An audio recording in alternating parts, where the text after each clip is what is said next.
Véron, est-ce qu'on est clairement dans ce qu'on appelle un coup de com' pour la maire de Paris?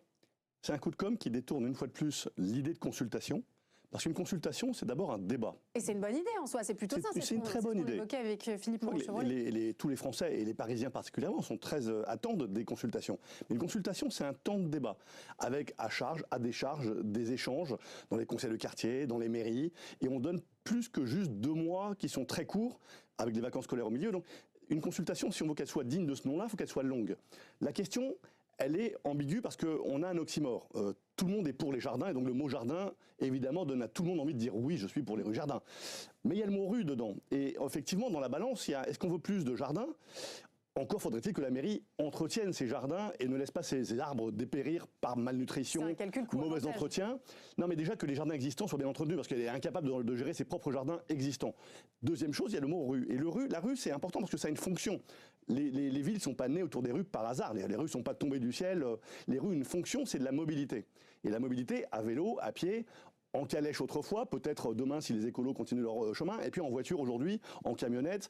Donc on a 550 000 livraisons par jour pour les commerçants, les artisans, les bureaux, les habitants. Ces livraisons, il faut qu'elles puissent avoir lieu.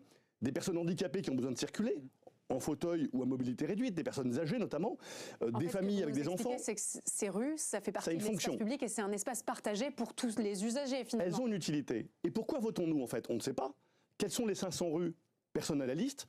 Combien ça va coûter? 250 millions, mais c'est pas dans la question. Les contours de ce projet urbanistique. Aucun, mais c'est même assumé pleinement par l'hôtel de ville. C'est ça qui est assez effarant. En gros, on commence par voter. Et une fois le vote effectué, eh ben, on verra quelles seront les 500 rues. C'est là où le travail démocratique, comme vous le soulignez, n'est absolument pas fait en amont. C'est-à-dire que ce n'est pas un projet complet qui est présenté aux Parisiens. C'est-à-dire que c'est une ébauche d'idées qui est soumise au vote des Parisiens. C'est pas la première fois que l'hôtel de ville se lance dans des chantiers grandeur nature, et puis si ça marche pas, on efface tout, on recommence. De toute façon, ce sont toujours les Parisiens qui paient l'addition en définitive, et ça ressemble un peu à ça. Ces 500 rues mystères qu'on nous annonce, c'est la sorte de surprise, si vous voulez, qui sortira du chapeau des urnes.